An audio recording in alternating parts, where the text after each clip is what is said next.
نحمدہ ونصلی علی رسولہ الکریم اما بعد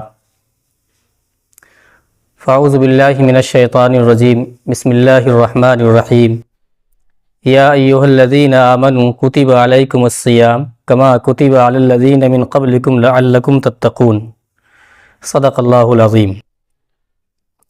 یہ سلسلہ تفہیم رمضان المبارک یعنی رمضان کا جو ماہ مبارک ہے یہ آتا ہے، اور ہم سب جو ہے اللہ تبارک و تعالیٰ کی توفیق سے جو اللہ کی عبادت اور اتباع ہوتی ہے وہ کرتے ہیں، اس میں مزید اور اضافے کے لیے اور دلچسپی پیدا کرنے کے لیے کچھ عنوان طے کیے گئے۔ تو آج یہ دوسرا سلسلہ ہے، آج دوسرا دن ہے۔ آج کا عنوان ہے روزہ اور صحت، سائنسی اور اسلامی نقطۂ نظر کے حساب سے، کہ روزہ رکھنے کا مذہبی اعتبار سے صحت کے اوپر کیا فرق پڑتا ہے اور سائنسی حساب سے کیا فرق پڑتا ہے۔ ہم سب اس بات کو جانتے ہیں کہ روزہ اسلام کا جو 5 رکن ہے اس میں سے ایک رکن روزہ بھی ہے، جو نہ صرف مسلمانوں کو، مومنین کو روحانی تربیت کا ذریعہ بنتا ہے، بلکہ طبی لحاظ سے بھی، میڈیکل کے اعتبار سے بھی بے شمار فائدے ہیں۔ قرآن و حدیث میں روزے کی اہمیت کو بار بار اللہ تبارک و تعالیٰ نے، نبی کریم صلی اللہ علیہ وسلم نے بیان فرمایا ہے، جبکہ جدید تحقیقات جو سائنس کی ہے اس کے بھی مثبت اثرات اس میں پڑتے ہیں اور سائنس بھی اس کو تسلیم کرتی ہے۔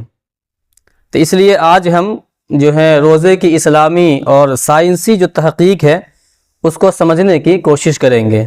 مثال کے طور پہ اسلامی نقطۂ نظر سے ہم سب یہ جانتے ہیں کہ روزے کا بنیادی مقصد تقوی اور روحانی پاکیزگی حاصل کرنی ہے۔ اللہ تعالیٰ خود ہی قرآن کریم میں ارشاد فرماتے ہیں کہ اے ایمان والو، تم پر روزہ فرض کیا گیا ہے جس طرح تم سے پہلے لوگوں پر فرض کیا گیا تھا، تاکہ تم متقی بن جاؤ۔ روزہ انسان کے اندر صبر، شکر اور خود احتسابی کا جذبہ پیدا کرتا ہے۔ یہ روزہ جو ہے لوگوں کے دلوں کو نرم کرتا ہے اور گناہوں سے بچنے میں مدد دیتا ہے، اور انسانوں کو اللہ تبارک و تعالیٰ نے جو نعمتوں کا بے شمار نعمتیں عطا فرمایا ہے اس کا احساس دلاتا ہے۔ وہیں پہ سائنسی نقطہ نظر سے اگر دیکھا جائے تو جدید سائنس جو ہے روزے کے جسمانی اور ذہنی فائدے کو، بہت سارے فائدے کو مانتی ہے۔ ان میں سے کچھ یہ ہے کہ روزہ جو ہے، روزہ رکھنے سے انسان کے جسم کے اندر جو زہریلا مادہ ہوتا ہے اس زہریلے مادے کو روزہ کم کر دیتا ہے، کیونکہ جسم کے اندر جو بہت ساری چربیاں ذخیرہ ہو جاتی ہیں، اور یہ چربی جو ہے انسان کی توانائی یعنی صحت کو موٹا کر دیتی ہے، بدن پھول جاتا ہے۔ اس سے جسم کی صفائی کر دیتا ہے روزہ، چربی پگھل جاتی ہے۔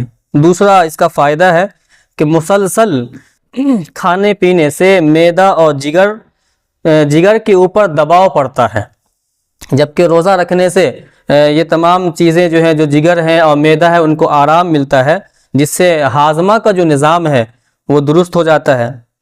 تیسرا ایک فائدہ یہ بھی ہے کہ روزے کے دوران جسم کے اندر جو فالتو اور بیکار چربی سمجھی جاتی ہے، روزہ اس بیکار اور زیادہ چربی کو جلا دیتا ہے، جس سے انسان کے بہت سارے وزن کم ہو جاتے ہیں، اور ایک بھاری بھرکم انسان جو ہے اس کی صحت درست ہونے میں مدد ملتی ہے۔ ایک فائدہ یہ بھی ہے کہ ذہنی سکون اور ڈپریشن میں روزہ رکھنے سے بہت کمی واقع ہوتی ہے۔ بہت ساری جو انرجی ہے وہ بڑھ جاتی ہے روزہ رکھنے کے بنا پہ، جو انسان کے ذہنی سکون میں اور یکسوئی میں کافی مدد دیتا ہے۔ اور ایک فائدہ لکھا ہے کہ روزہ رکھنے سے جسم کے خلیوں کی مرمت کا عمل شروع ہوتا ہے، یعنی جسم کے اندر جو بہت ساری چیزیں اللہ نے رکھی ہے اس کو اللہ تبارک و تعالیٰ قوت مدافعت دیتے ہیں، اور بیماریوں کے خلاف مزاحمت میں اضافہ ہو جاتا ہے۔ خلاصہ اور حاصل یہ ہے کہ روزہ محض صرف ایک عبادت کا نام نہیں ہے، بلکہ صحت کے لیے بھی ایک بہترین عمل ہے۔ اسلامی تعلیمات اور جدید سائنس دونوں اس کے فوائد کو ماننے میں متفق ہیں کہ مذہبی اعتبار سے بھی روزہ رکھنے کے بے شمار فائدے ہیں، اور سائنسی لحاظ سے بھی ہیں۔ یہ نہ صرف ہمیں روحانی طور پر مضبوط کرتا ہے بلکہ جسمانی طور پر صحت کو بھی بہتر بناتا ہے۔ اس لیے ہمیں روزہ کو ایک نعمت سمجھ کر خوش دلی کے ساتھ اختیار کرنا چاہیے اور اس کے حقیقی مقصد کو سمجھنے کی کوشش کرنی چاہیے۔ انہی تمام موضوع پہ آج ہمارے جو مہمان ہیں وہ یہاں تشریف لائے ہیں۔